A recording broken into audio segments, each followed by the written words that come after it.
বরখাস্ত করা হয়েছে টাঙ্গাইলে মেজর জেনারেল মাহমুদুল হাসান আদর্শ মহাবিদ্যালয়ে এর অধ্যক্ষ মোহাম্মদ আমিনুল ইসলামকে। ১ এপ্রিল বুধবার বিকেলে কলেজের জিবি বোর্ডের মিটিংয়ে অধ্যক্ষ মোহাম্মদ আমিনুল ইসলামকে সাময়িকভাবে বরখাস্ত এবং তার বিরুদ্ধে তদন্ত কমিটি গঠন করার সিদ্ধান্ত গ্রহণ করা হয়েছে। জাতীয় বিশ্ববিদ্যালয়ে বিধি মোতাবেক ব্যবস্থা নেওয়া হয়েছে বলে জানান কলেজের সভাপতি প্রফেসর ড. মোহাম্মদ নজরুল ইসলাম। আপনারা সবাই অবগত আছেন, বেশ কিছুদিন যাবৎ সোশ্যাল মিডিয়াতে আমাদের অধ্যক্ষ মহোদয় এবং অন্য আরেকজন কলিগের সাথে তাদের কিছু কথোপকথনের একটা রেকর্ড সামাজিক যোগাযোগ মাধ্যমে প্রচারকে কেন্দ্র করে আমাদের কলেজে যে একটা উদ্বুদ্ধ পরিস্থিতি তৈরি হয়েছে শিক্ষকদের মধ্যে, অভিভাবকদের মধ্যে, সেই উদ্বুদ্ধ পরিস্থিতিকে সামনে রেখেই আমরা একটা জরুরি সভার আহ্বান করি। আজকে সেই সভাটি ছিল।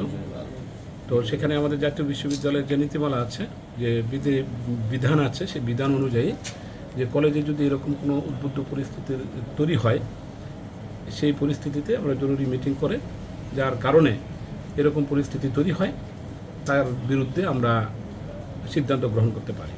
আজকে সেই সিদ্ধান্ত অনুযায়ী আমরা আমাদের যে ভারপ্রাপ্ত আমাদের যে অধ্যক্ষ মহোদয় ছিলেন, সেই অধ্যক্ষ মহোদয়কে আমরা আমাদের জাতীয় বিশ্ববিদ্যালয়ের নিয়ম অনুযায়ী সাময়িকভাবে বরখাস্ত করেছি এবং বরখাস্তকালীন সময়ে আমাদের যে জ্যেষ্ঠতম যে শিক্ষক, সেই শিক্ষককে ভারপ্রাপ্ত অধ্যক্ষের দায়িত্ব দেওয়া হয়েছে।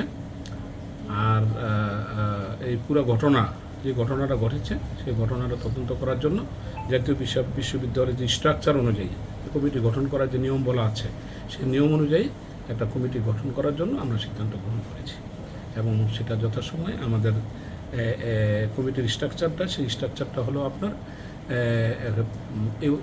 এই জেলার, সেম জেলার যে কোনো একটা সরকারি কলেজের অধ্যক্ষ অথবা তার মনোনীত একজন সদস্য থাকবেন, যিনি আহ্বায়ক হিসেবে কাজ করবেন। তারপর ডিসি অথবা ইউনো মনোনীত একজন মেম্বার থাকবেন, সেটা আমরা চিঠি দিয়ে ওনাদের কাছ থেকে সদস্য আহ্বান করব। জাতীয় বিশ্ববিদ্যালয়ের একজন মনোনীত একজন সদস্য থাকবেন, সেটাও আমরা চিঠি দিয়ে ওনাদের কাছ থেকে সদস্য আহ্বান করব।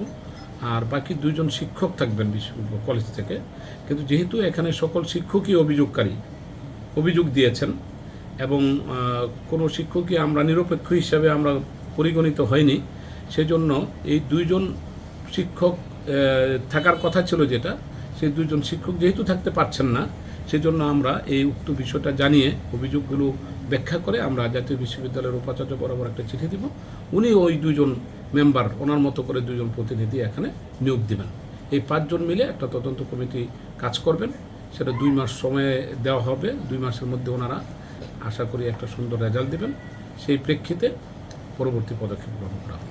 আচ্ছা, দুর্নীতি, কিছু অনিয়ম, এই ধরনের কিছু বিষয় ছিল, সেগুলো কি আপনাদের এখানে আসতেছে? আমাদের এখানে লিখিত 2-3টা অভিযোগ আসছে। সেই অভিযোগগুলো সামগ্রিকভাবে আসছে, কেউ ব্যক্তিগতভাবে করেনি। এখানে কলেজের সকল মহিলা শিক্ষক যারা আছেন, আমাদের সম্মানিত মহিলা শিক্ষকগণ, ওনারা একটা আবেদন করেছেন। এর মধ্যে খুব সম্ভবত সকল মহিলা শিক্ষকই মনে হয় এখানে সিগনেচার করা আছে। একজন শুধু ছুটিতে আছেন, উনি করেননি। তিনি এখানে তারা সামগ্রিক অভিযোগগুলো এখানে নিয়ে আসছেন, যে কখন কার সাথে কীরকম আচরণ করেছে, সবার সাথে কীরকম আচরণ করে, সামগ্রিকভাবে একটা মানে চিত্র তুলে ধরে একটা অভিযোগ নামা ওনারা জমা দিয়েছেন। আর সকল শিক্ষক তারা শিক্ষক কি যেন একটা পরিষদ তারা মিটিং করে, শিক্ষক পরিষদ তারা মিটিং করে, তারা কিছু সিদ্ধান্ত নিয়েছে যে উদ্বুদ্ধ পরিস্থিতি প্লাস এই প্রিন্সিপালের ব্যাপারে তাদের যে মতামত, এগুলো নিয়ে কি করা উচিত, এগুলো নিয়ে তারা কিছু নিজেরা সিদ্ধান্ত নিয়েছে। সেই সিদ্ধান্তগুলো আমাদেরকে অবগত করেছে।